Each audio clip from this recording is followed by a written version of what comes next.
So here's the thing about working a job, whether you work for the federal government, corporation, some private, whatever job that is you have. This is something that people need to realize, and as a self-employed person for the last 5 years, I can tell you from experience and working for the government, because everyone right now is freaking out about losing their jobs, all the federal government, and like the email that supposedly got sent out where it's give us 5 bullet points about what you do here. Just like Office Space, the movie, if you guys have seen that, where they sit everyone down at the company, like, so what exactly do you do here? And people are freaking out because a lot of government jobs shouldn't have existed in the first place. It's become so bloated that people don't actually do very much, and so they're worried that they're going to lose their jobs. And this is something that I'm not surprised to see because like I said, I've been there. I've seen the type of people that the government attracts. It attracts people who just want to show up, get a paycheck, go home, and just kind of exist, kind of drift through life. And there's nothing necessarily wrong with this. All jobs are good if they actually provide value to society. But the problem with like I just mentioned, a lot of these government jobs shouldn't even exist. They don't provide any fucking value to society whatsoever. And if we can fire people that aren't really doing shit, all the better to us. And we don't, the taxes will be lower. And it's just kind of funny, as being self-employed, and people like you and me, we know what it's like to have to find work, have to get our own jobs.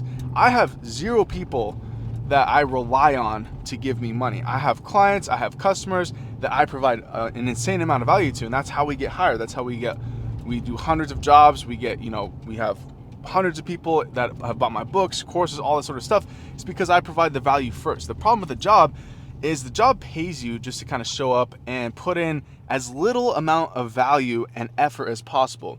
And whether or not this is your own, this isn't necessarily even your fault. Like, I've worked a job before. It is human nature to show up to a job that you're getting paid, let's say $1,000 a week. It is human nature to be like, okay, I'm already getting paid this fixed amount.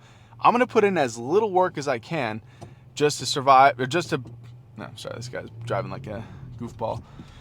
I'm gonna put in as little work as possible, collect that paycheck, and just do my thing. And that's human nature. And so people need to realize this. This is the government's, the problem with government is it becomes so bloated and swelled up because you have all these, for lack of a better word, useless people hiring more useless people. And it's just this gross like cycle that gets worse and worse and worse. If you read books like Ayn Rand's Atlas Shrugged or The Fountainhead, those are great books.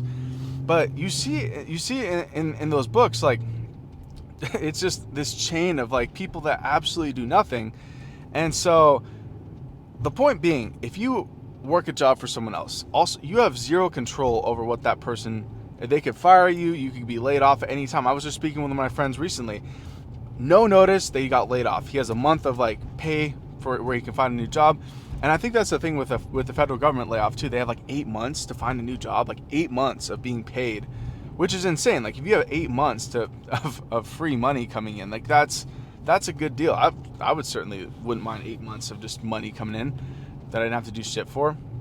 And it's just hilarious watching all these people like scramble because we know all too well, if the second you stop providing value to this earth, you shouldn't be here. You should find something else to do. And so that's really today's message. And obviously, if you work for the federal government, I'm sorry, I've been there too. It sucks. But to quote, what is the author's name? Chuck Palahniuk, who wrote Fight Club. Sometimes getting fired might be the best thing that ever happened to you. And so I will tell anybody this, like, working for yourself is hard. It's a lot of work. But at the end of the day, you're your own fucking boss. I'm not going to fire myself. Like, what the fuck? Like, I can do whatever I want in the day. I'm looking right now. We might take another little vacation. I don't know if you can tell. I'm soaking wet. I'm just doing a job. We've been doing some other jobs recently this week because it's almost spring. Things are heating up. A lot of roofs, a lot of gutters, a lot of all sorts of stuff needs to be done. But we're looking to take a trip. Anyways, that was the whole reason behind that rant. We're looking to take a trip somewhere where it's warm. Up here in Seattle, it gets really cold, really wet, really rainy fast, and so we want to take breaks as much as we can.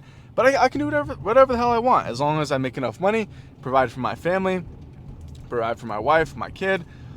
Life is good. And, there is a lot of stress that builds up because you don't know whether your next paycheck is coming from.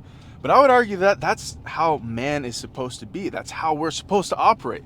We're not supposed to just exist and just have someone, sending us a check every 2 weeks just to scrape by. It's not natural.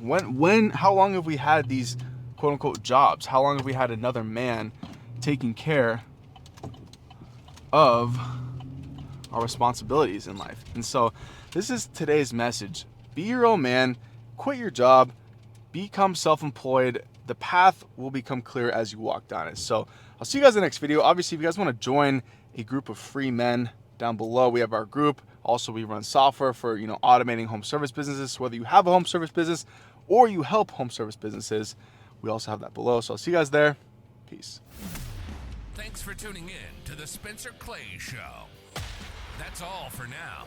See you in the next episode. Peace.